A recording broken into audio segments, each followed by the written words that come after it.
Is it not strange that John the Baptist, who was very quick to receive the presence of Jesus in the womb, when Jesus was alive, he sent messengers to ask him, are you the one, or we should expect another?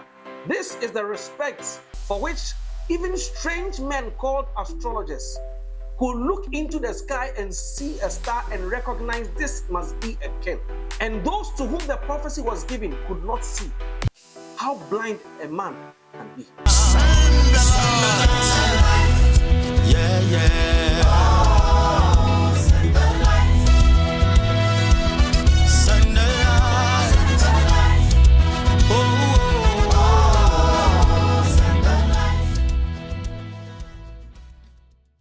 In this lesson, we look at the story of the three wise men, as it says in the King James Version, as we consider the book of Matthew chapter number 2.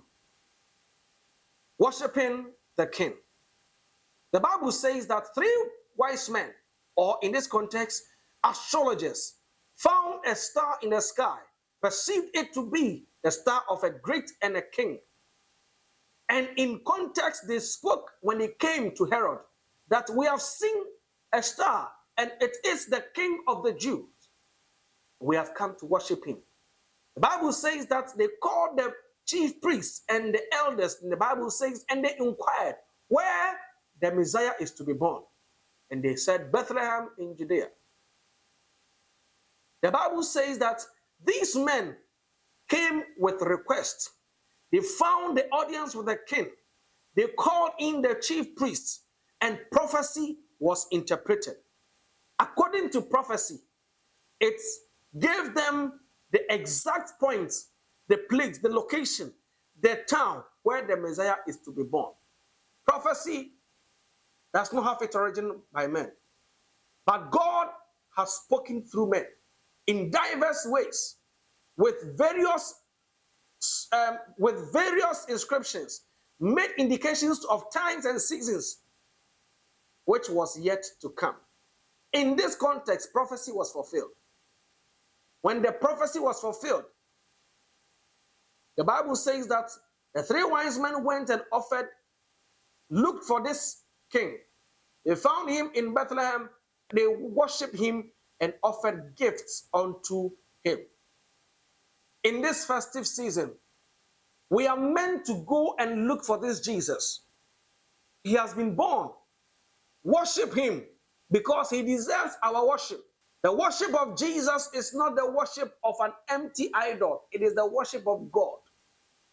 We must worship him. The Bible says that we must not only worship him with our words, but we must worship with our substance. The wise men offered him gold, frankincense, and myrrh. The question is that, what can you and I offer in this season to God?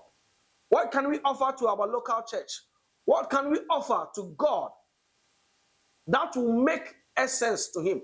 For our central truth says that making the worship of Jesus a lifestyle pleases God. The question is that in this season, what worship can we offer in substance that will please God, that will make heaven smile on us in acceptance and in acknowledgement? This is the subject of our conversation in this lesson. Our offering of worship must not only be with words. We must also offer a worship of substance. Let our gifts go as a means of worship. The Bible says in the final verse of the book of Matthew chapter 2, verse 12, after they have worshipped and having been warned in a dream not to go back to Herod, they returned to their country by another way. These men may not be believers, may not have been Jews, believing in the God of the Jews, but yet when they saw and heard the instructions not to go to Herod, they obeyed and went another way. Spiritual men understand spiritual science. How spiritual is your walk with God? Do you recognize the symbols and the tokens of instructions that is meant to save your life? Because had they returned, they may not have gone back with their head. They may have been held that knife to go and show the one to whom they worship. If we obey the Spirit of God, we will escape many troubles and many difficult times, because that is not the will of God. Because these men obeyed, they escaped. Will you obey that you may escape? Or will you harden your heart and consider everything a privilege and suffer the consequence of disobedience? May we all enjoy this festive season. Bring worship to God. Acknowledge Christ in whatever we do, and also attempt to offer a substance that will please God. God bless you and enjoy this festive season, and we will see you again. As this is our last video for the season, I will see you in the next season of Sunday School. God bless you. Yeah, yeah.